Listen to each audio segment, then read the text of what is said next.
الرحیم الحمد للہ رب العالمین والصلاة والسلام علی سید المرسلین محمد وعلى آلہ وصحبہ اجمعین رب اشرح لی صدری ویسر لی امری واحلل عقدۃ من لسانی یفقہوا قولی۔ آج کا ہمارا درس جو ہے سورۃ النجم دوسرا حصہ، آیت نمبر 27۔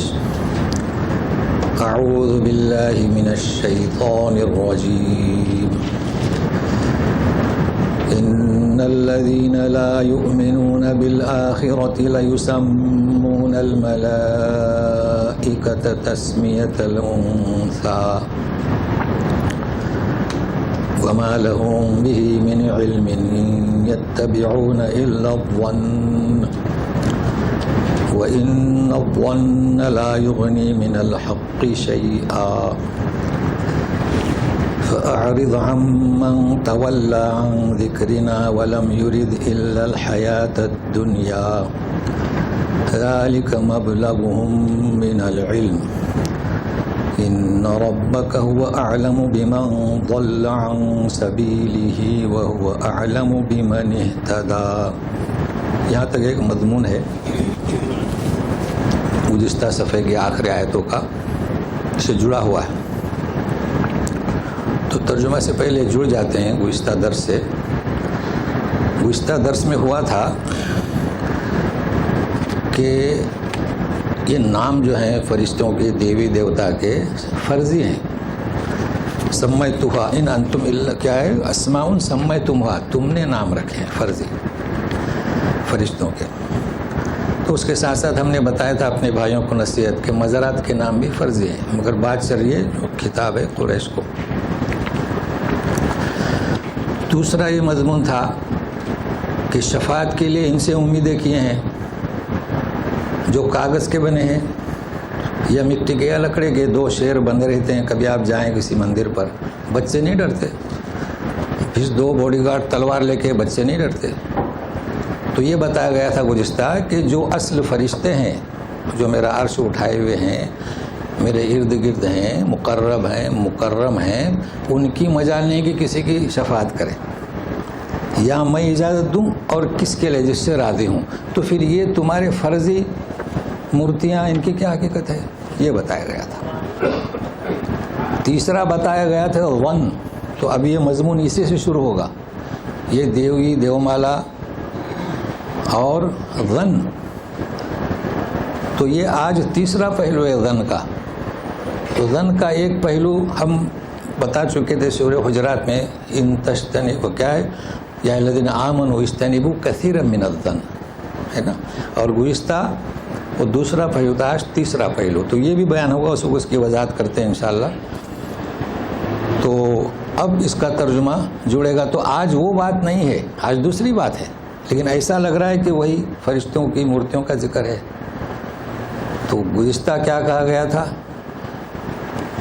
کہ یہ فرضی نام ہے اور یہ ان کی شکلیں کیسی ہیں، یہ کچھ نہیں کر سکتی، جب اصل فرشتے کسی کی شفاعت نہیں کر سکتے۔ تو اب سنیے آج کیا بیان ہوگا کہ یہ فرشتوں کے فرضی نام رکھ کر، ان کی پوجا پاٹ کر کے، ان سے بڑی بڑی توقع کیوں رکھتے ہیں، اس کا سبب بتایا جائے گا آج کہ کیا وجہ ہے۔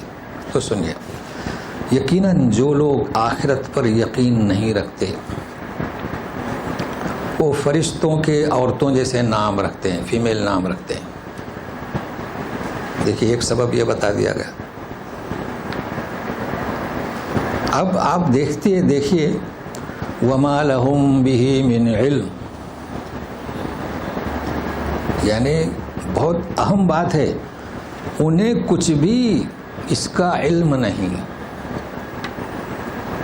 وہ پیروی کرتے ہیں ظن، گمان کی، اور گمان کرنا حق بات سے اسے بے نیاز نہیں کرتا، یہ بتایا جا رہا ہے۔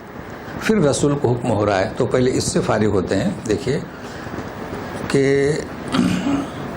واضح کر دیا قرآن شریف نے کہ یہ جتنے بھی تمہارے فرضی معبود ہیں یہ افسانہ کے سوا کچھ نہیں، افسانہ ہے، کوئی اس کی حقیقت نہیں، لیکن علم نہیں کچھ بھی، تو علم کون سا؟ دیکھو، علم ایک فطری علم ہوتا ہے، ایک عقلی علم ہوتا ہے، ایک قرآنی اور ایک وحی الہی اور نبی صلی اللہ علیہ وسلم کی ہدایات۔ تو نبی کریم صلی اللہ علیہ وسلم کی ہدایت گزشتہ کس کے مقابلے میں تھا ان کا ظن؟ وَلَقَدْ جَاءَهُم مِّن رَّبِّهِمُ الْهُدَىٰ، ہدایت کے مقابلے میں۔ تو ان کے پاس فطری بھی علم نہیں، عقلی بھی علم نہیں۔ دیکھیے، آپ کسی سے بھی پوچھیں 5 اور 5 کتنے؟ تو 10۔ آپ پوچھیں گے کہ کس حدیث میں لکھا ہے؟ نہیں پوچھتے۔ یہ بھی ایک علم ہے اور یقیناً صحیح ہے۔ تو بتائیے کہ یہ دیوی دیومالا مزارات کیا تمہاری بخشش کریں گے؟ یہ بتایا جا رہا ہے، کچھ بھی علم نہیں۔ یہ تو عقلی علم ہوا۔ اب چلیے بتائیے کہ کسی کتاب میں ہے، کسی نبی نے بتایا یا رسول بتا رہے ہیں، یعنی علم سے انہیں بے سہارا کر دیا۔ اب ظاہر بات ہے کہ اللہ سبحانہ و تعالیٰ، ایک اہم بات ہے یہاں پر کہ جو اللہ کو چھوڑ کر باطل معبود کی پیروی کرتے ہیں انہیں اللہ تبارک تعالیٰ علم سے محروم کر رہے ہیں کہ ان کے پاس کچھ بھی علم نہیں۔ اور حقیقت یہی ہے، بڑے بڑے سائنسدان آفاق تک چلے جائیں مگر ان کے اگر سمجھ میں وحدانیت نہیں آ رہی تو کیا یہ بے علم ہے، علم کے سارے سے محروم ہے۔ اللہ ہم مسلمانوں کو محفوظ رکھے کہ ہمارے پاس علم ہے، علم کا ذریعہ ہے اور ہم ایسی حرکت کریں۔ ان یتبعون الا الظن، یہ تیسرا پہلو ہے۔ پہلا پہلو جانتے ہیں کہ ظن جو ہے مقبول بھی ہے، واجب بھی ہے۔ سورہ حجرات آیت نمبر 12 میں کیا ذکر ہوتا ہے کہ اجتنبوا کثیرا من الظن، بہت سارے گناہ کیا ہوتے ہیں؟ کثیر من الظن اثم۔ اس کا مطلب ہے کہ کچھ گمان، سارے مسلمانوں سے اچھا گمان رکھو، اللہ تبارک تعالیٰ کے ساتھ اچھا گمان رکھو۔ اگر آپ برا گمان رکھتے ہیں تو آپ کے ساتھ ویسا عمل ہوگا، حدیث بھی وضاحت سے بیان کی جا چکی ہے۔ لیکن گزشتہ کا درس کس کا؟ ہدایت کے مقابلے میں ظن، یعنی ہدایت رسول لے کر آئے پھر بھی ان کا گمان کیا کہ دیو مالا ہمیں جو ہے نجات دلائیں گے۔ آج کس کے بارے میں؟ علم کے بارے میں۔ تو یہ 3 پہلو یاد رکھے، اور انشاءاللہ الحاقہ میں چوتھا آئے گا ظن۔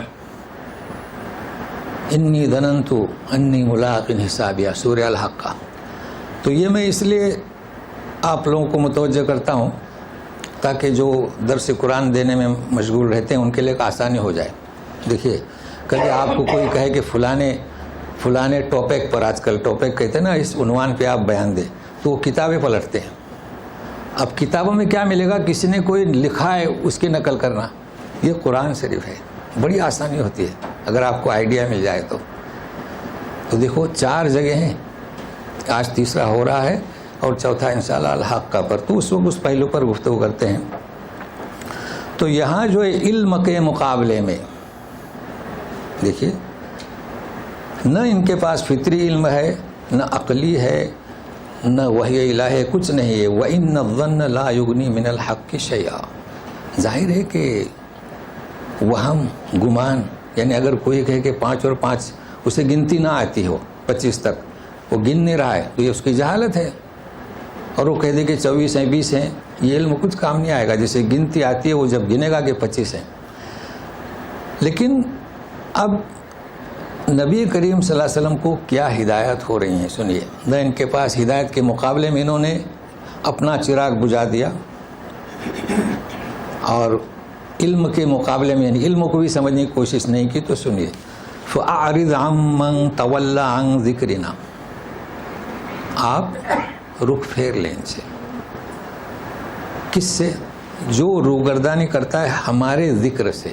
ذکر سے مراد آپ جانتے ہیں قرآن، ذکر سے مراد وذکر، نصیحت کرے، تذکیر کرے۔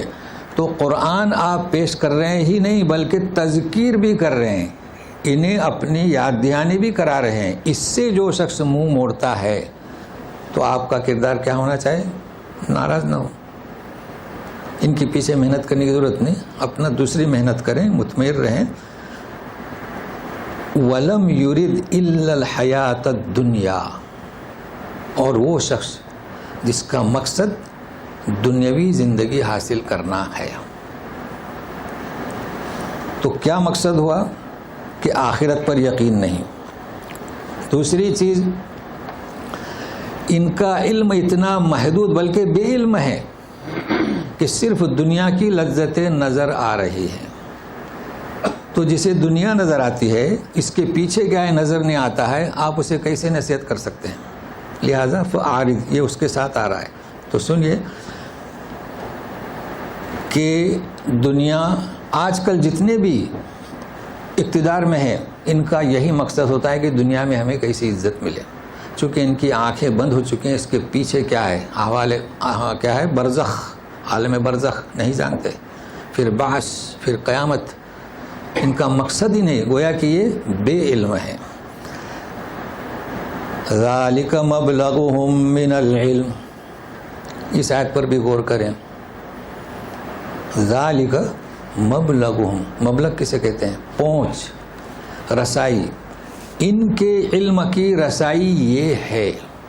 کیا مطلب علم کی رسائی ہے؟ ان کے علم کی رسائی کی دنیا میں اچھی طرح سے خوشحال رہو، کھاؤ پیو، مزے کرو. یہ کوئی علم ہوا؟ یہ تو حیوان بھی کرتا ہے، حیوان بھی چاہتا ہے کہ کھائے پیے بس.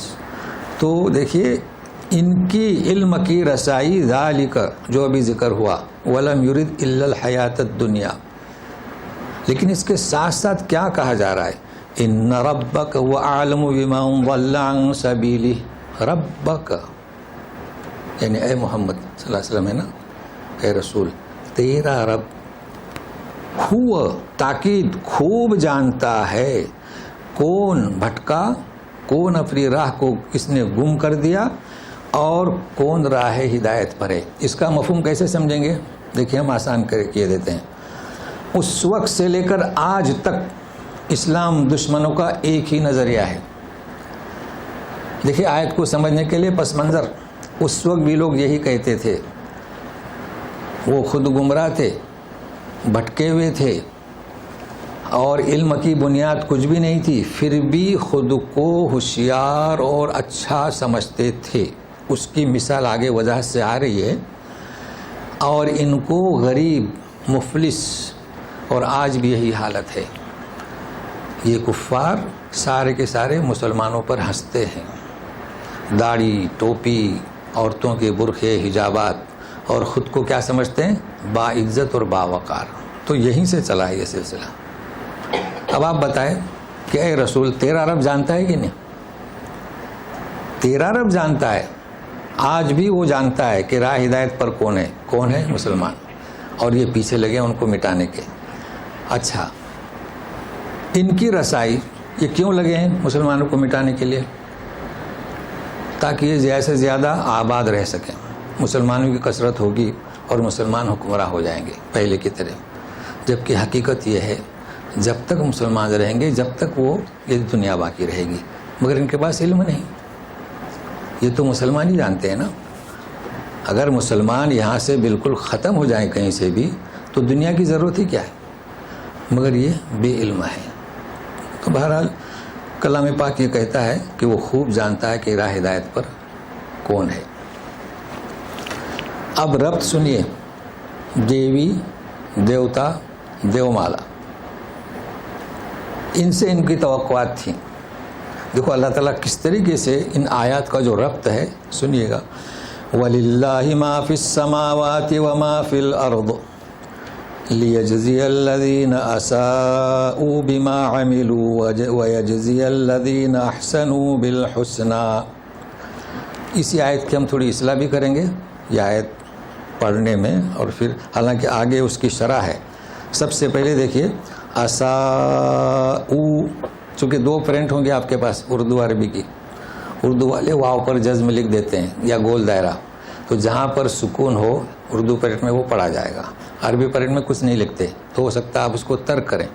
حمزہ واو سے پہلے ہے تو اعراب اس کا کیسا ہوگا؟ حمزہ پیش واو، او حرف مدہ ہے. اس کو خیال رکھنا جو عربی پرنٹ میں پڑھتے ہیں. تو اساؤ نہیں، جیسے یشاؤ ہے نا، من یشاؤ، او واو ہے. اچھا، دوسرا جو اس میں آپ کو غور کرنا ہے تو ترجمے سے معلوم ہوگا. اللہ کے لیے آسمان و زمین میں ہے وہ کچھ اللہ کے لیے. اس کا مطلب کیا؟ اللہ کے لیے یہ سمجھنا ہے، تاکہ صلہ دے جو بد کردار ہیں ان کے کیے کا. بما عملو کا ترجمہ کیا؟ ان کے کیے کا، بد اعمالی کا. اور نیک لوگوں کو اجر دے، صلہ دے.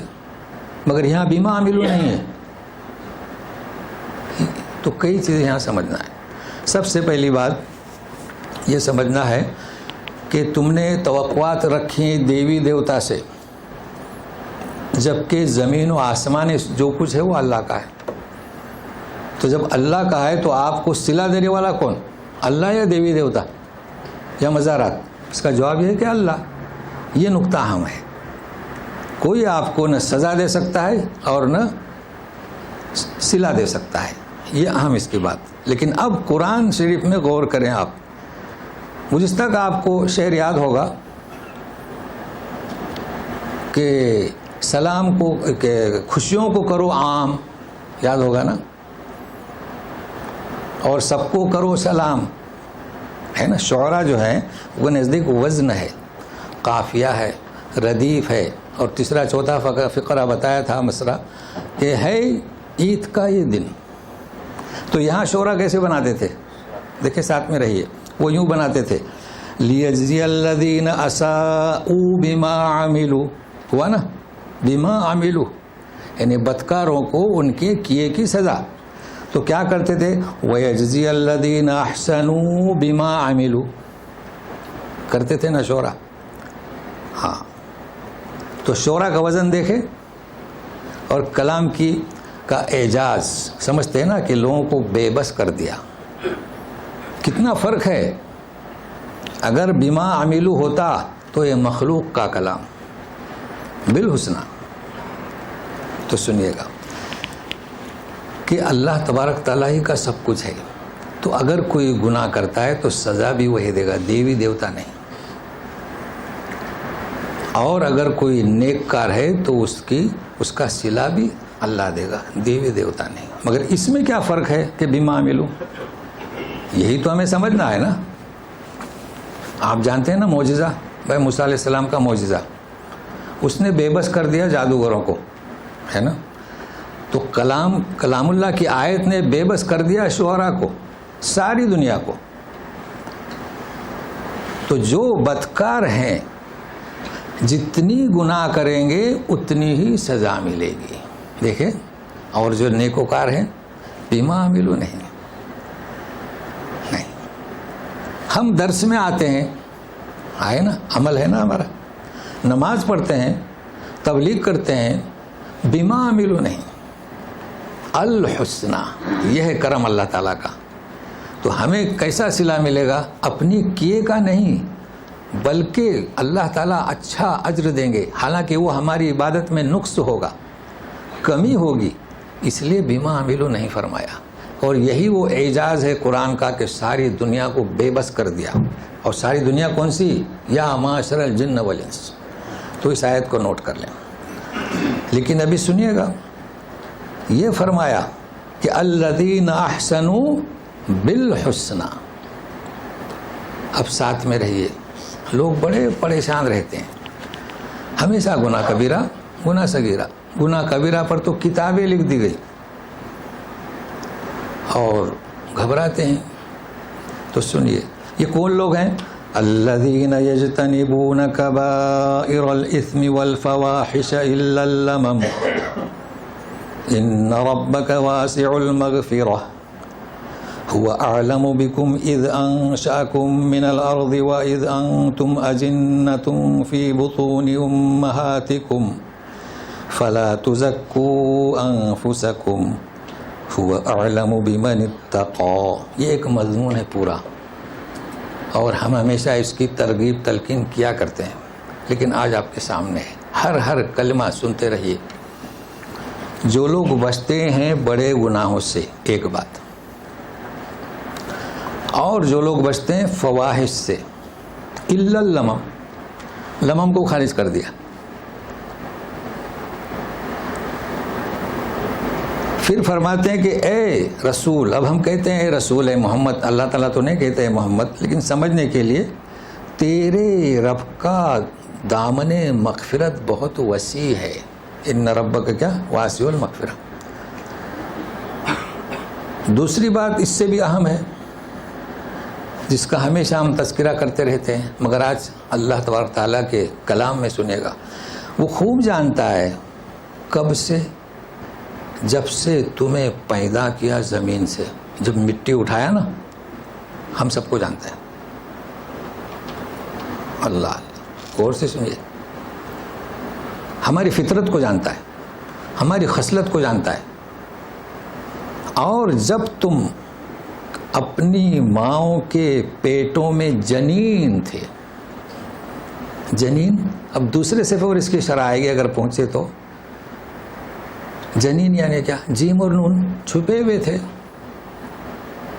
چھپے ہوئے تھے نا، نظر آتا تھا؟ نہیں آتا تھا. وہ تو ایک بوند تھی کہ ٹپکی، اسے کہیں گے جنین، نظر نہیں آتا. وہ تو جب شکل ہو گئی تو پھر سونوگرافی سے دیکھتے ہیں، اس کی بات نہیں ہو رہی. تو پہلا مرحلہ فلا تزکو، جی ہاں، فلا تزکو انفسکم. اللہ کیا مطلب فلا تزکو؟ اپنے آپ کی خود ستائی مت کرو، جی فخر مت کرو.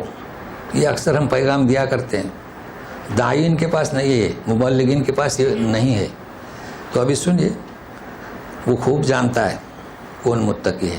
اب کیا سمجھنا ہے؟ سب سے پہلے کہ کبائر گناہ کسے کہیں گے؟ بڑی بڑی کتابیں لکھی گئی ہیں کبیرہ گناہ، لیکن اصول یہ ہے کہ کبیرہ گناہ وہ ہے جن کے بارے میں سزا بتا دی گئی ہے. یہ کبیرہ بے شک کبیرہ ہے. اور ظاہر کہ شرک باللہ یہ سب سے بڑا کبیرہ ہے، اس سے بڑھ کر کوئی ہے شرک. جب تک کہ وہ توبہ نہ کرے، نہ لوٹے، وہ معاف نہیں ہوتا. شرک کے ساتھ جائے تو اس کا بیڑا غرق. پھر نبی کریم صلی اللہ علیہ وسلم نے فرمایا کہ اجتنبوا من السبع، تو اس میں شرک ہے، زنا ہے، جادو ہے، کہانت ہے، اور اس میں کسی حدیث میں 11 ہیں. بہرحال یہ کبیرہ گناہ ایسے ہیں جیسے کہ ہاں کسی کو قتل کرنا، قتل نفس سورہ فرقان میں بھی ہے، بیجا کسی کو قتل کرنا. تو یہ سارے گناہ کیسے ہیں؟ کبیرہ ہیں. اچھا، یجتنب کا کیا مطلب؟ جو یہاں جس وقت یہ چھوٹی بسیں چلتی تھی نا، آج بھی الجم جب مکہ جاتے ہیں تو الجم، تو جم کہتے ہیں بازو کو. تو اس میں کیا ہے؟ تا ہے. یجتنب 60 میں ہو جاؤ، تو بڑے گناہوں سے 60 میں ہو جاؤ، یہ ہے یجتنب. تو جو کوئی بڑے گناہوں سے اپنے آپ کو بچائے گا. ایک اب بڑے گناہ بار بار اگر کوئی وہ گناہ کر رہا ہے، چھوٹا گناہ بھی جو مکروہ تحریم ہے، تو وہ بھی پھر کبیرہ ہو جاتا ہے. بڑی تفصیل لکھی ہے، میں اس میں الجھانا نہیں چاہتا ہوں، لیکن آپ اصول دیکھیں قرآن کا اعجاز. والفواحش ہے نا، یہ فواحش بھی اس کے پہلے گزر چکا ہے، اور کبائر بھی. سورہ نساء میں آپ دیکھیں 31 اور 17 میں کہ ان تجتنبوا کبائر من الاثم گزر چکا ہے. فحش کا بھی ذکر کوئی گزر چکا ہے کہ ینہا عن الفحشاء والمنکر گزر چکا ہے. پھر یہ بھی پڑھ چکے ہیں انما التوبۃ علی اللہ للذین یعملون السوء بجہالۃ ثم یتوبون. تو ان آیات کو ملحوظ رکھیں کہ اللہ تعالیٰ فرماتے ہیں کہ کوئی توبہ کرتا ہے تو مجھ پر واجب ہے، معمولی بات نہیں. کتب علیکم الصیام، تم پر روزہ لاگو کر دیا گیا. تو اللہ تعالیٰ فرماتے ہیں مجھ پر، یعنی کبائر کا ذکر ہو رہا ہے، فواحش کا ذکر ہو رہا ہے. تو اس کو ذہن میں رکھیے گا.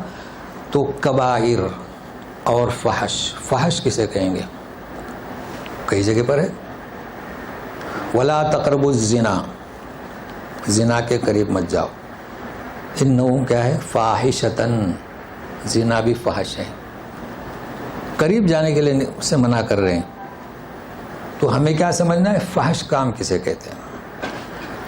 فحش کام اسے کہتے ہیں جو سر عام کیا جائے، اگرچہ وہ گناہ نہ ہو، یا اگرچہ وہ چھوٹا گناہ ہو. دیکھو گناہ نہ ہو وہ بھی ہم مثال دے رہے ہیں اس کی. فحش کام کسے کہیں گے؟ جو سر عام کیا جائے. سر عام کیسے؟ سب سے پہلے زنا کو لیتے ہیں. بھائی جب دو فرد ہے نا، زنا کرنے والے دو ہوتے ہیں، تو اس میں فحش کیوں کہا گیا زنا کو؟ اس لیے کہ چاہے کوئی بھی مذہب والا ہو، سکھ ہو، سکھ مت ہو، بدھ مت ہو، پوری دنیا شرمگاہ کو کھولنا یہ منکر سمجھتی ہے. اس کی تعریف ہو چکی ہے منکر کسے کہتے ہیں. تو یہ دونوں ایک دوسرے کے سامنے شرمگاہ کو کھول دیتے ہیں. اس کے بغیر تو زنا نہیں ہوتا ہے نا، اس لیے فحش. اور ایک مثال دیتے ہیں. کوئی مسافر ہے یا کوئی خاتون ہے، ان کے بھی ایام ہیں کہ وہ روزہ نہیں رکھتی ہے نا، تو روزہ نہ رکھنا گناہ نہیں ہوا کیونکہ وہ معذور ہے. اور انسان سفر میں ہے، یہاں سے جا رہا ہے، اپنے ملک جا رہا ہے، تو روزہ نہ رکھنا اس کے لیے گناہ نہیں ہے. مگر یہی فحش میں شامل ہو سکتا ہے. ہمارے یہاں اس کی مثال ملتی ہے. وہ کیسے؟ بھائی آپ کا عذر ہے، بس میں بیٹھے، رمضان کا مہینہ ہے، پھونکنے لگے سگریٹ. کیا ہے اس کا نام؟ فحش. بھائی روزہ آپ کا نہیں، آپ کے پاس عذر ہوگا، اسی لیے کہا گیا نا کہ اجتنبوا کثیرا من الظن، اس کا عذر ہوگا. تو ہم تو اسے یہ نہیں کہیں گے کہ روزہ کیوں نہیں رکھا، بھائی اس کے پاس عذر ہوگا کچھ. اسی طرح سے خواتین اگر وہ جا رہی ہیں اور وہاں پر چائے پانی ناشتہ کھلے عام، تو یہ کیا ہوگا؟ فحش ہوگا. بہرحال فحش ہر ایسا گناہ جو سر عام کیا جائے، اگر وہ چھوٹا گناہ ہو، چاہے گناہ نہ ہو، عذر ہو، تو بہرحال یہ کبائر. اور لیکن اب سمجھنا ہے کہ الا اللمم، یہ سمجھنا ہے. لمم یعنی کیا؟ چھوٹے چھوٹے گناہ. جی تو اب سنیے، قرآن کی آیت سامنے ہے، کسے کہیں گے چھوٹے گناہ؟ اس کا وہ عادی نہیں، اتفاقی طور پر ہو گیا. اللہ تعالیٰ معاف کرتے ہیں. ضروری کیا ہے؟ کبائر سے اور فحش سے اجتناب کرے. لیکن میں اچھی طرح مثال دیتا ہوں، چونکہ ہمارے یہاں صوفیزم بہت ہے نا. الا اللمم کا کیا مطلب؟ حدیث ایک نہیں کئی حدیثیں ہیں. کیا ہے حدیث میں؟ آپ کھولیں تفسیر ابن کثیر وغیرہ. انسان کا زنا لکھ دیا جاتا ہے. ہم میں سے آپ ہر ایک کا، ہر فرد کا. آپ سوچیں گے ہم زنا کرتے ہیں؟ بھائی میں نہیں کہہ رہا ہوں، اللہ کا رسول. لکھ دیا جاتا ہے مگر اللہ معاف کرتا ہے. وہ کون سا زنا؟ سنیے، ہم اور آپ کو تجربہ ہوا ہوگا. بھائی ہم وہ صوفیزم نہیں ہے نا. بھائی پلین میں جاتے ہیں، جی ایک بزرگ صاحب تھے، نام نہیں بتاؤں گا. دیکھو بات کو سمجھے، اس لیے میں سمجھا رہا ہوں. کہا کہ آپ کو ہم بھیجتے ہیں. بھائی علماء ہے، محبت ہے، جیسے کہ علماء کو لوگوں کے دلوں میں محبت دی جاتی ہے نا. بیچارے دین کا کام کرتے ہیں، حج کو جائیے. تو اس وقت وہ بھی تھا، کیا اس کو کہتے ہیں، شفٹ کہتے ہیں، جہاز جو ہے. جی تو بولے نہیں میں پلین سے نہیں جاؤں گا. کیوں؟ بولے وہ لڑکیاں رہتی ہیں. اچھا کیا کہتے ہیں اسے؟ Air hostess. جی ہاں کیا رہتی ہیں؟ ایئر ہوسٹس رہتی ہیں. اس سے نہیں جاؤں گا. اس کا نام کیا؟ صوفیزم. سنیے گا اللہ تعالیٰ کیا فرماتے ہیں؟ الا اللمم. تو لمم کسے کہتے؟ قرآن سے جڑے ہوئے نہیں ہیں. ہمارے بڑے ہیں، ہمارے بزرگ ہیں، ہمارے اسکالر ہیں، خلیفہ ہیں، مگر قرآن سے جڑے ہوئے نہیں. ایک مثال دیا میں نے. دیکھو دکان میں آپ بیٹھتے ہیں، خواتین آتی ہیں، آتی ہے کہ نہیں آتی؟ کیا وہ باندھ کے رکھتی ہیں؟ مال خریدتی ہیں؟ آپ کے اڑوس پڑوس میں خواتینیں آتی ہیں کہ نہیں؟ بھابھی کو آواز دیتے ہوئے آتی ہیں کہ نہیں؟ ہاں. تو کیا اللہ کے رسول فرماتے ہیں؟ آنکھوں کا زنا. جب آپ کے سامنے خریدنے آئی تو اس کا آپ آنکھیں بند کر کے تو معاملہ نہیں کریں گے نا. آنکھوں کا زنا لکھ دیا. بات کی، کانوں کا زنا ہے نا. اس کے ہاتھ میں چیز دے دی، ہاتھ تو نظر آتا ہے کہ آنکھیں بند کر کے رکھیں گے. ایئر ہوسٹس کیسے دیتے ہیں؟ آپ لوگ آنکھیں بند کرتے ہیں جی. تو جو کیفیت ہوتی ہے نا، اس کا نام کیا ہے؟ زنا. اللہ تعالیٰ کیا فرماتے ہیں؟ الا اللمم. اگر یہ نہیں فرماتے تو دنیا میں رہنا ہمارا مشکل. بھائی خواتین بھی ایک حصہ ہیں ہماری زندگی کا. کیا فرماتے ہیں نبی کریم صلی اللہ علیہ وسلم کہ نکاح کو النکاح من سنتی فمن رغب عن سنتی، اور کیا فرماتے ہیں نصف الایمان. تو خواتین تو ہمارے ایمان کا بھی حصہ ہے، مطلب ایک دوسرے کے لیے. تو ان سے ان کی آوازوں سے بچا جا سکتا ہے؟ نہیں بچا جا. ٹیلی فون آتا ہے، حکم ہے سورہ نور میں آپ پڑھ چکے ہیں کہ اپنے آواز کو پست رکھیں. تو اسے کیا کہتے ہیں؟ اچھا حدیث کے آگے الفاظ ہیں کہ شرمگاہ اس سے سچا کر دکھاتی ہے. دیکھو جس کی نیت خراب ہے نا، دکان میں آ گئی تو اس کو مال دے دیا، پوچھا یہ وہ، تو شرمگاہ پھر آگے بڑھتی ہے. لیکن آپ کی نیت میں اخلاص ہے تو یقین رکھیے اللہ تعالیٰ کیا فرماتے ہیں؟ الا اللمم. بس یہ ہمیں سمجھانا تھا. تو نفرت نہ کریں خواتین سے، اور خواتین اس کو کہہ رہے ہیں کہ مردوں سے بھی نفرت نہ کریں. بھائی نفرت کیسے؟ ہماری بھائی اپنی ماں ہے کہ نہیں ماں؟ اور جو ہمارے بہنوں کی عمر کی ہماری بہنیں ہیں، جو ہماری بیٹیوں کی عمر کی وہ کیا ہیں؟ بیٹیاں ہیں. تو یہ پیغام ہم اس قرآن کے ذریعے دیتے ہیں. البتہ کیا ہے؟ تصدیق نہ کریں. لیکن ابھی سنیے، ان ربک واسع المغفرہ. تو ہمیں یقین نہیں اللہ تعالیٰ پر کہ جہاں پر عورتوں کا، دیکھیے مخلوط یہ منع ہے جیسے کہ ایک ساتھ، لیکن پھر بھی آپ مجبور ہیں، بسوں میں بیٹھتے ہیں، ہمارے یہاں پلین میں بیٹھتے ہیں، تو جہاں تک ہو سکے آپ اسے لمم کی حد تک ہی رکھیں. اور یقین رکھیے اللہ تعالیٰ کا دامن مغفرت وسیع کا لفظ ہے، وسیع المغفرہ. لیکن ابھی اور بھی سنیے، جیسا کہ ہم کہہ رہے تھے نا کہ ایک لفظ هو اعلم بكم اذ انشاکم من الارض، یہ ہم سب کے لیے، بڑے بڑے مبلغین کے لیے، بڑے بڑے عبادت گزاروں کے لیے، جو ماشاءاللہ چہرہ ان کا منور، اللہ تعالیٰ ان کے چہرے میں برکت دے، مگر اس قرآن کے پیغام سے جڑ جائیں. جب سے ہم نے تمہیں پہلے مرحلے میں پیدا کیا، مٹی اٹھائی، ہم تمہارے جذبات کو جانتے ہیں کہ مٹی کہاں سے اٹھائی اللہ تعالیٰ نے، ہم آپ جانتے ہیں، ہم موجود تھے جی.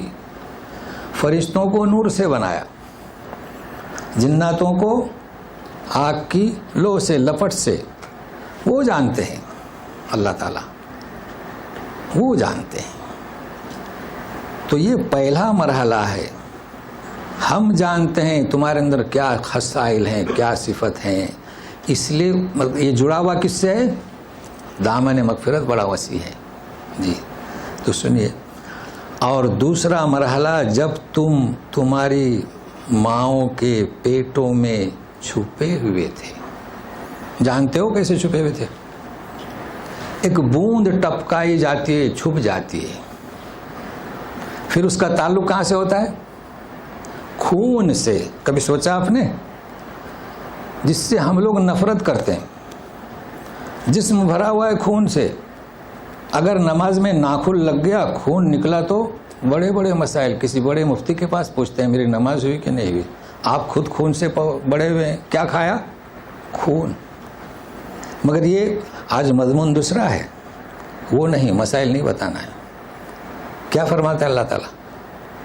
جب دوسرا مرحلہ جنین، تو بوند کو کیا کہیں گے؟ بلغم کو کیا کہیں گے؟ مکروہ. ناپاک تو نہیں ہے، ناپاک نہیں کہتے ہیں بھائی کسی کا بلغم ناک اور سردی کے جمع نکلے تو ناپاک تو نہیں ہے نا، لیکن آپ لوگوں کے سامنے نہیں نکالتے نا، تو ناپسندیدہ چیز ہے، تو ذلیل نہیں کہیں گے. حقیر کا ترجمہ کیے ہیں کہ تمہاری پیدائش دوسرے مرحلے کی کیسی چیز سے جسے تم پسند نہیں کرتے، ہماری آپ کی پیدائش. تو دو چیزیں یاد نوٹ کر لیں، فلا تزکوا انفسکم، یہ ہے اہم نقطہ. تزکو یعنی کیا؟ زکی زکات دینا، اپنے مال کو پاک کرنا. تزکیہ نفس، اپنے آپ کو پاک کرنا. اب اس کے معنی یہ نہیں کر سکتے کہ اپنے آپ کو پاک مت کرو، ایسا ہے؟ دیکھیے کیا ترجمہ کریں گے، اپنے آپ کو پاک مت کرو، نہیں. فلا تزکو، زکو نہیں ہے. اگر ہوتا فلا زکو تزکو، ہاں کیا مطلب؟ اپنے آپ کی اپنے خود کے پاکیزہ ہونے پر فخر مت کرو. یہ ہم پیغام دیا کرتے ہیں کہ لوگ نماز پڑھتے ہیں, دین کا کام کرتے ہیں, تاڑیاں رکھتے ہیں, پڑوس والا بغیر داڑھی والا ہو تو اس سے کہتے ہیں کیا ہو گیا تو مسلمان نہیں ہو, فلا تزکوا انفسکم. کیا اپنے آپ کو یعنی ظاہر مت کرو کہ ہم پاک صاف ہیں. کیا تھے یہ پیغام دیا جا رہا ہے. تو میں ایک دلچسپ قصہ بتاتا ہوں, لطیفہ, بڑا دلچسپ ہے, سارے مسائل حل کر دے گا. میں اکثر واعظین کو یہ کہتا رہتا ہوں پیغام کہ مبلغین کیوں چلاتے ہو, کیوں چیختے ہو, آپ کون تھے؟ آپ بھی تو پہلے وہی تھے, درگاہوں کے چکر لگانے والے. ہمارے یہاں کیا معاشرہ تھا, کیسا ماحول تھا. اب آپ کو اللہ نے ہدایت دی تو چیخ رہے ہیں, کیوں چیختے ہو؟ فلا تزکو. یہ میں اپنی طرف سے نہیں کہہ رہا تھا پیغام. تو سنیے, لقمان حکیم کے تو واقعات جو ہیں وہ تو کلام پاک میں آ چکے ہیں. نام سنا ہوگا آپ نے, شیخ سعدی, چچا سعدی. ان کا کلام جو ہے وہ حکایت, مگر کیا کہتے ہیں, اور منظوم. تو میں وہ شاعری نہیں سنا رہا ہوں آپ کو, اس کا ایک لب لباب. پورا خاندان تھا, اور پہلے تو ماشاءاللہ 2 3 شادیاں, تو ایک گھر میں 15-20 آدمی. ہمارے ایسا نہیں تھا نا کہ کیا اس کو بولتے ہیں منی فلاٹ, منی فیملی, ایسا چکر نہیں تھا نا پہلے. تو سمجھ بھی آنا چاہیے نا, اس لیے سب وضاحت کر رہا ہوں. جی 4 بیویاں. جی تو سپر فلاٹ رہتے تھے پہلے, سپر گھر.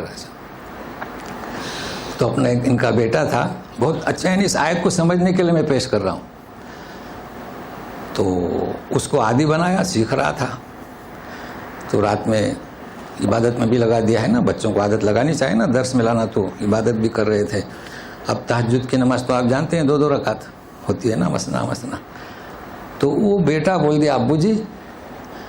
بولے کیا؟ ہم کتنے افضل ہیں نا ان لوگوں سے جو سو رہے ہیں. سارے سو رہے تھے. کیا کہا؟ ہم کتنے افضل ہیں نا, کیونکہ وہ جو عبادت کی نا تو وہ کیا ایک تسکین ہوتی ہے نا عبادت کی. دیکھو آپ لمبی نماز پڑھیں گے تو ایک تسکین ہوتی ہے. تو غور سے سنیے گا, کس کی شرح؟ فلا تزکوا انفسکم. ہاں ابو جی یہ سب لوگ سو رہے ہیں, ہم لوگ کتنے افضل ہیں. بولے بیٹا سن, یہ نماز پڑھنے سے بہتر یہ تھا کہ تو بھی ان سوئے والوں کے ساتھ ہوتا. اللہ اکبر. کیوں؟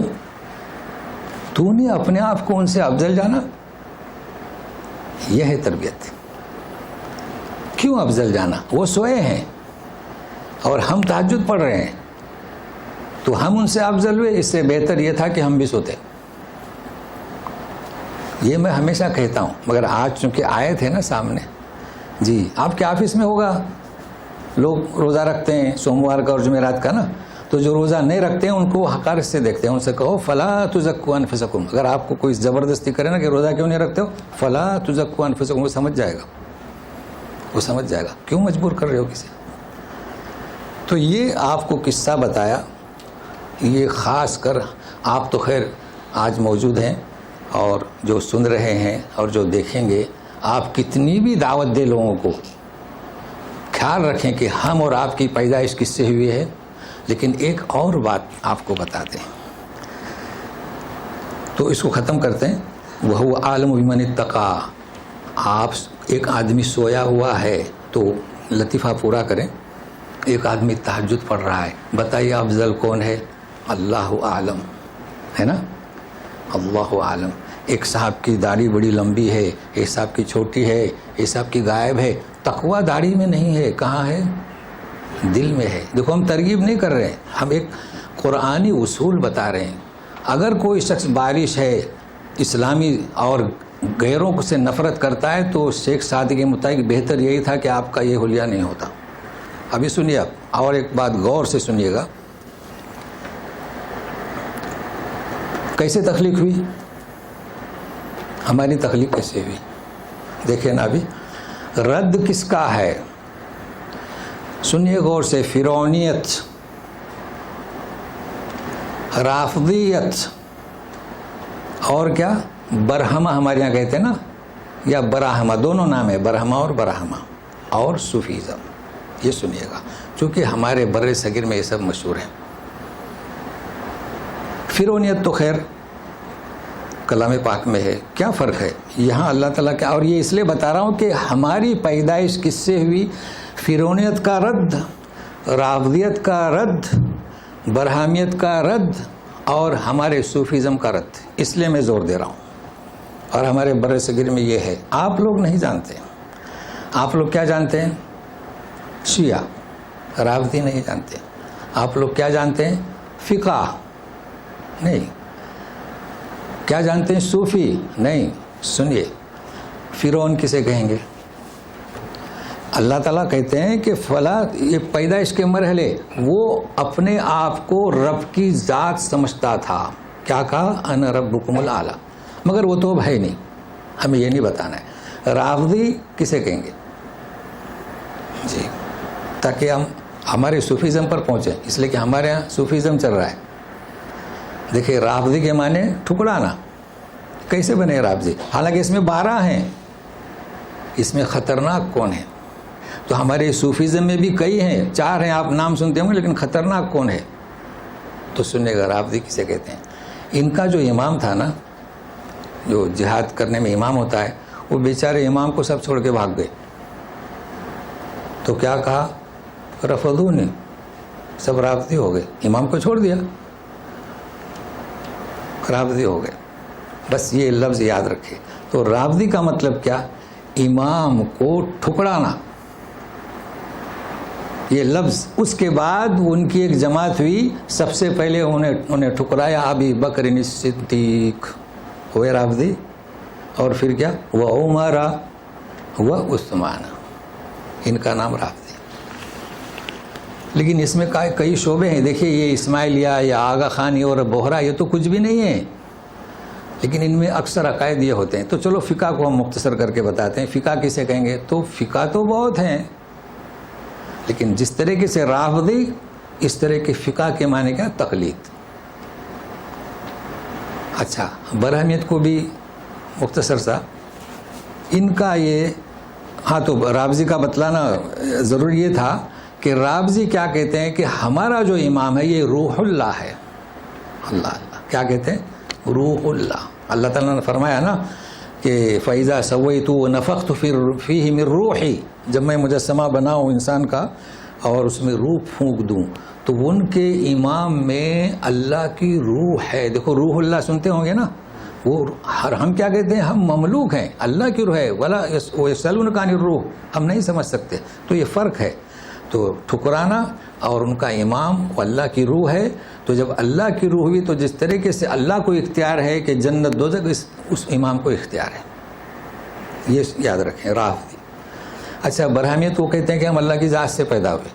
ان کا جو برہما ہے نا، اب اللہ کی ذات سے پیدا ہوا تو پھر بھائی عیسیٰ ابن مریم بھی تو اللہ کا بیٹا کہتے ہیں، مگر یہ تو اللہ کی ذات سے. ان کا کچھ عجب عقیدہ ہے. اسی لیے آج ان کے جو اصل برہمن ہیں، کسی کا ہاتھ ملاتے نہیں کسی اور سے، عیب سمجھتے ہیں، دھوتے ہیں. بہرحال اب ہم چلتے ہیں صوفیزم. جانتے ہیں صوفیزم کسے کہتے ہیں؟ یہاں جو مخالفت ہوتی ہے اسی سے. وَنَفَخْتُ فِيهِ مِن رُوحِي. سبحان، ہم کہتے ہیں سبحان اللہ العظیم. صوفی حضرات کیا ہے؟ سبحان شانی، سبحان شانی، سبحان شانی، میری شان.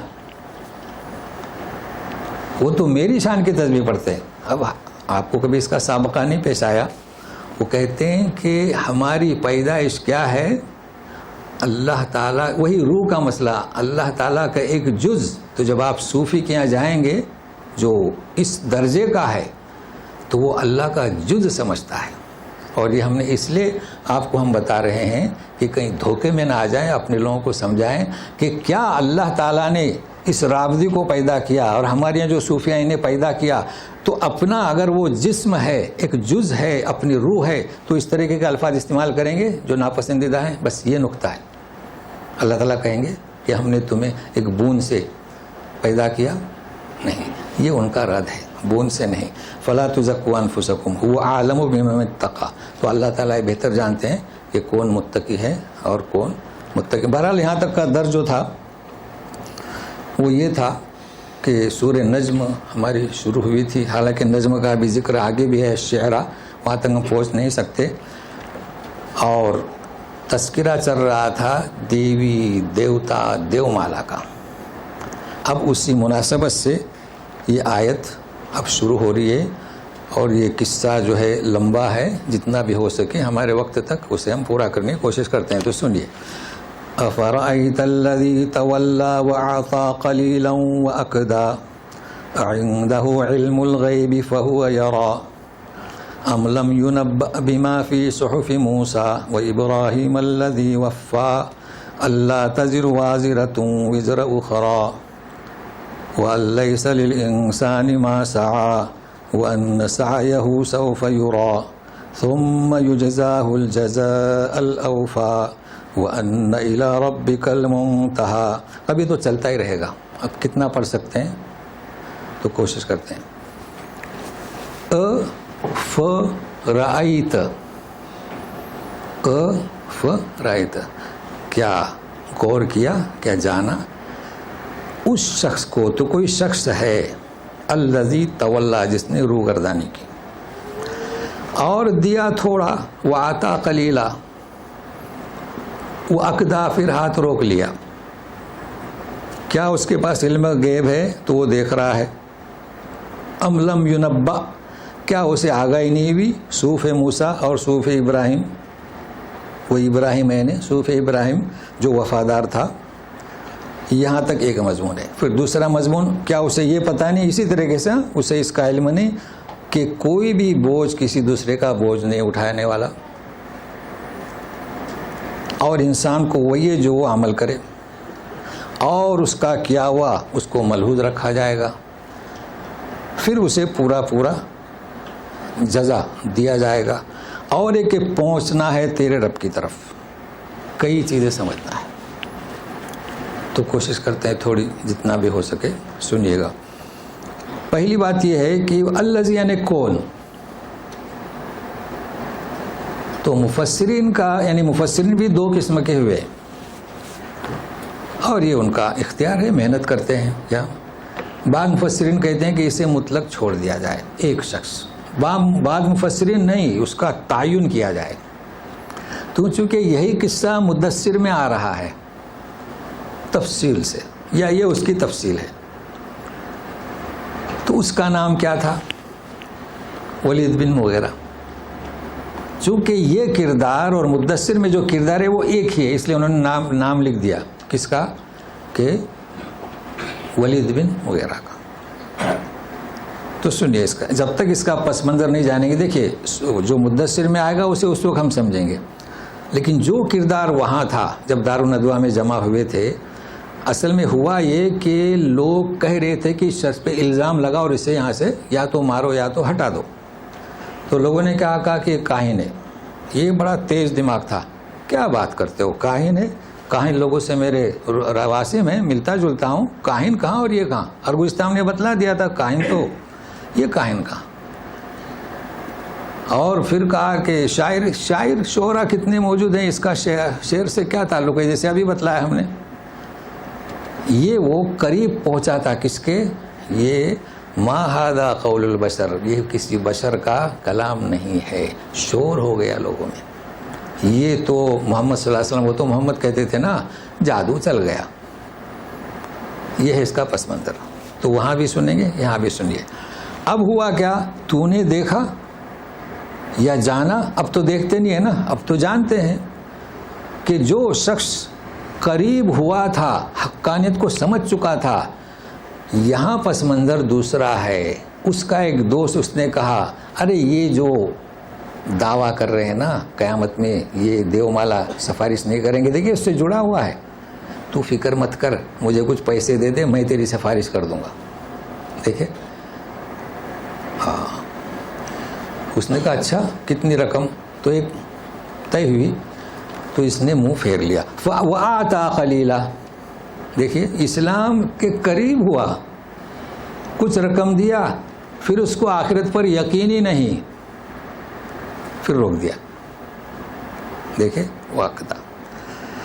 تو پوچھتے ہیں کہ اسے پوچھو کہ کیا اس کے پاس علم غیب ہے جو وہ دیکھ رہا ہے کہ قیامت میں تو ابھی جو تو اسے رقم دے رہا ہے یہ تیری جو ہے سفارش کرے گا، یہ کہا جا رہا ہے.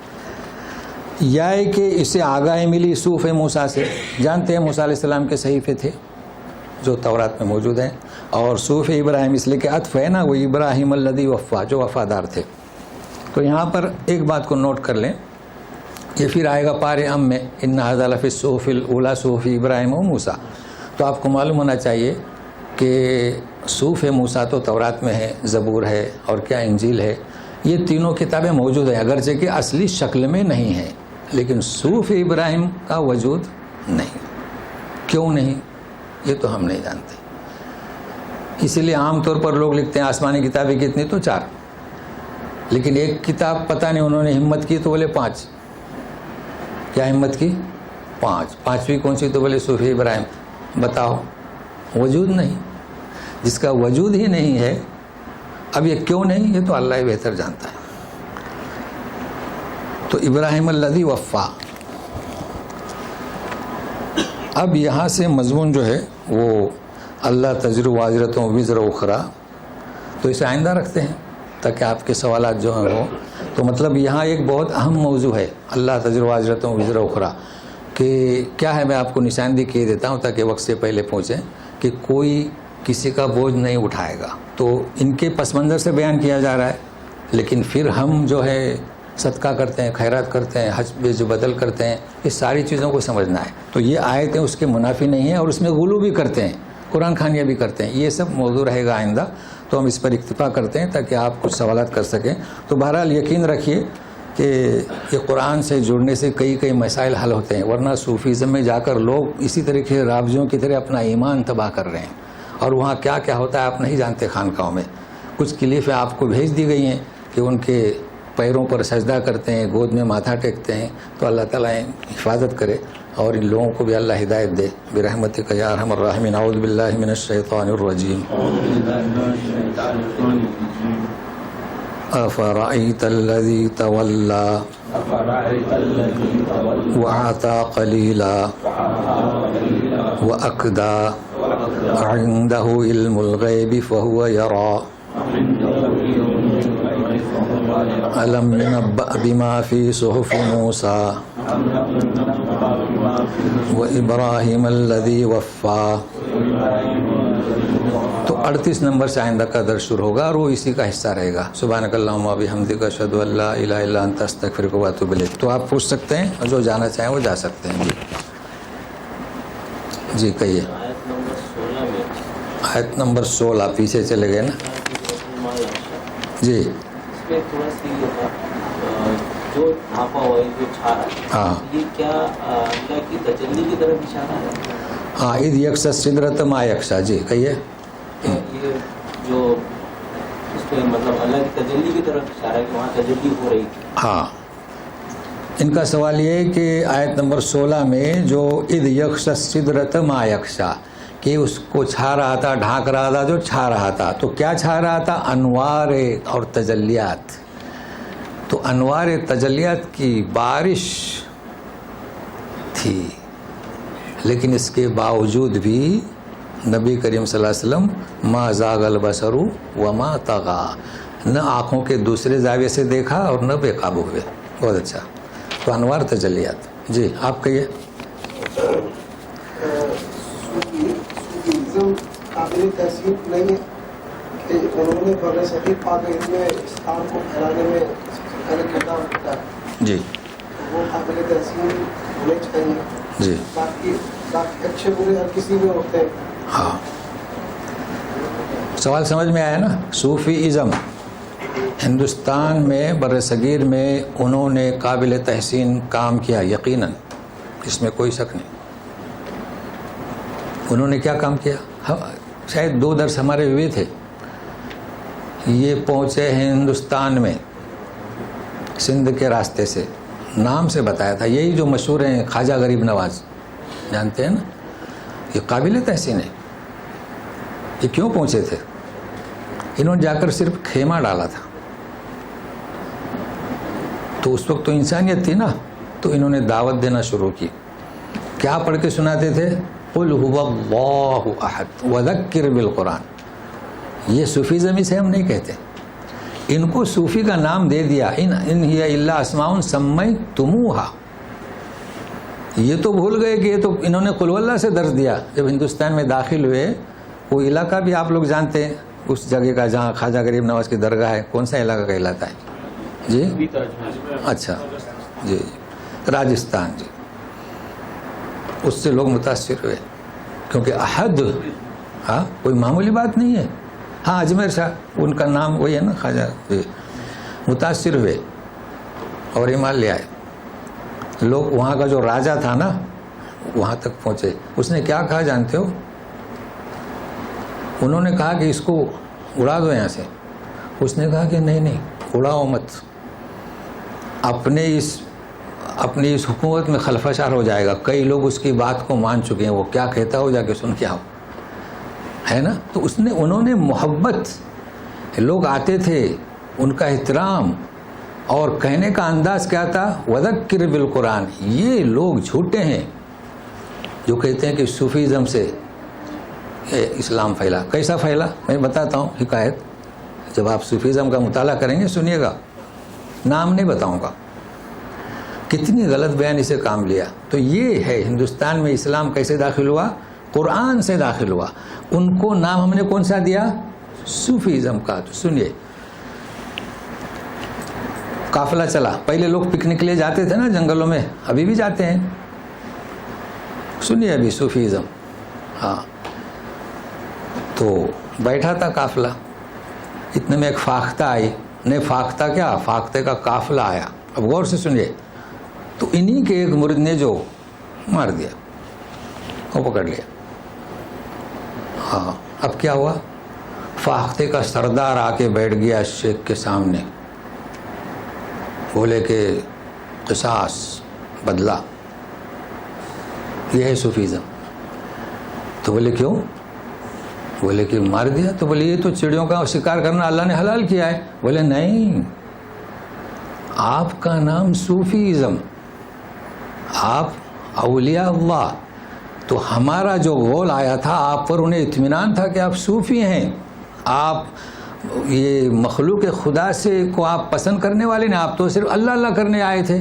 اسے اطمینان تھا، آپ نے مارا تو دھوکا ہوا تو کیسا دیجیے. یہ صوفیزم دیکھیں کہاں سے کہاں لے گئے. تو کہنا یہ چاہتا ہوں کہ جو مقصد تھا ہمارے ہندوستان میں جنہوں نے پھیلایا، وہ یقیناً قابل تحسین تھے اور اب بھی ہیں. مگر کس سے پھیلایا؟ پیار و قرآن اور پیار و محبت. تو یہ تو اسلام آئین قرآن کہتا ہے، وہ قُولُوا لَهُ قَوْلًا لَيِّنًا. ہم نے نام صوفیزم کا دیا. اب مطلب واضح ہو گیا. چلیے.